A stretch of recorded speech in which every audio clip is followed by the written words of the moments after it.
saya, jadilah orang yang mengisi, sehingga amal jariah, amal bangunan itu betul-betul dari jariah kalau diisi.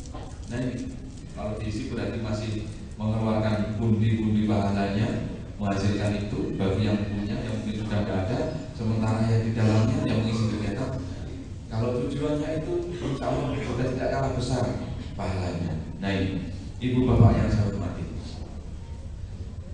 mohon maaf kalau ibu bapak di rumah, di masing-masing lingkungannya ada yang punya masjid, bahkan punya lebih dari satu gitu ya, atau punya musolanya juga banyak, lebih dari satu, tentu tidak di satu tempat. Kalau satu tempat ngapain musola banyak gitu, tentu di tempat-tempat lain. Nah ini untuk ibu-ibu, bapak-bapak yang demikian, betapa bapak-bapak dan ibu-ibu yang hadir di sini luar biasa.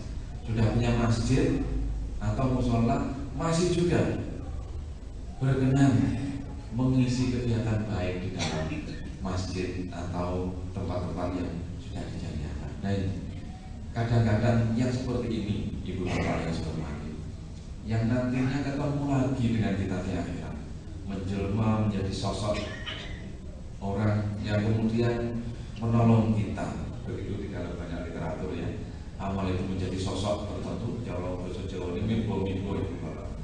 Nah, membela kita karena pernah melakukan kebaikan yang boleh jadi kita lupakan setelah ini, kita ikhlaskan. Nah, maka sekali lagi mudah-mudahan ya kegiatan baik ini tentu dari rumah baik niatnya ya, mendapat balasan yang luar biasa baiknya. Amin ya Rabbal Alamin. Tentu dengan masjid sebagai investasi akhirat itu, maka saya ingin meneruskan lagi investasi yang lain. Investasi yang lainnya lengkapnya kan ilaman tadi bin Adam in qata'a amalun illa min salas, kecuali 3 hal.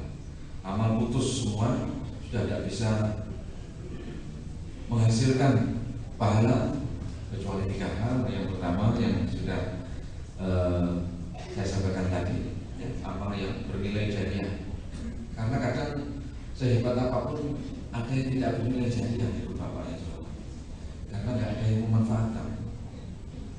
Jadi jariah ini mutu ya, kualitas.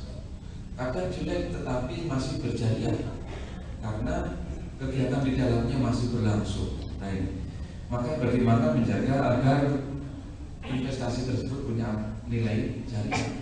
Yang kedua adalah anak yang soleh. Nah ini, sesungguhnya ini gandeng.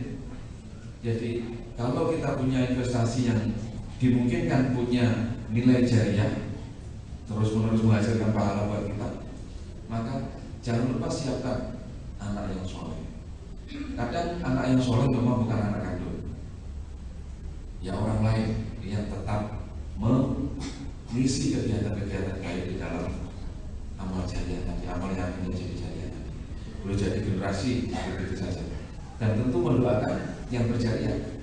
Nah ini, apalagi itu anak kandung. Nah ini tentu wajib dan fardu untuk kita persiapkan ya, guna menjaga kejariahan investasi yang sudah kita lepas. Nah ini ibu bapak yang saya hormati. Jadi sudah berinvestasi, dimungkinkan bisa bernilai jariah, maka siapkan generasi selanjutnya. Kalau tidak, ini selesai sudah. Sehebat apapun gedungnya, sekuat apapun amal barang yang dijadikan, tidak bernilai jariah. Maka bagaimana kemudian kalau sudah berinvestasi, menyiapkan anak yang akan meneruskan, apa yang harus dipersiapkan? Yang ketiga adalah ilmu yang bermanfaat. Maka ini harus ada pada anak yang kita persiapkan untuk jadi anak soleh. Awal ilmu itu tafawi. Nah, ibu bapak yang saya hormati, trilogi 3 in 1, 3 dalam 1 ini sesungguhnya tidak seharusnya kita pisah-pisah, karena banyak saudara-saudara kita yang penting nanam bangunan, yang penting wakaf fisik, jariah fisik. Nah ini sering dipahami jariah itu fisiknya, padahal itu nilainya, kualitasnya. Maka untuk ibu bapak yang sudah punya masjid, apalagi lebih dari satu, yang sholat lebih dari satu, persiapkan yang akan meneruskan, yang akan mengisi di tempat-tempat tersebut.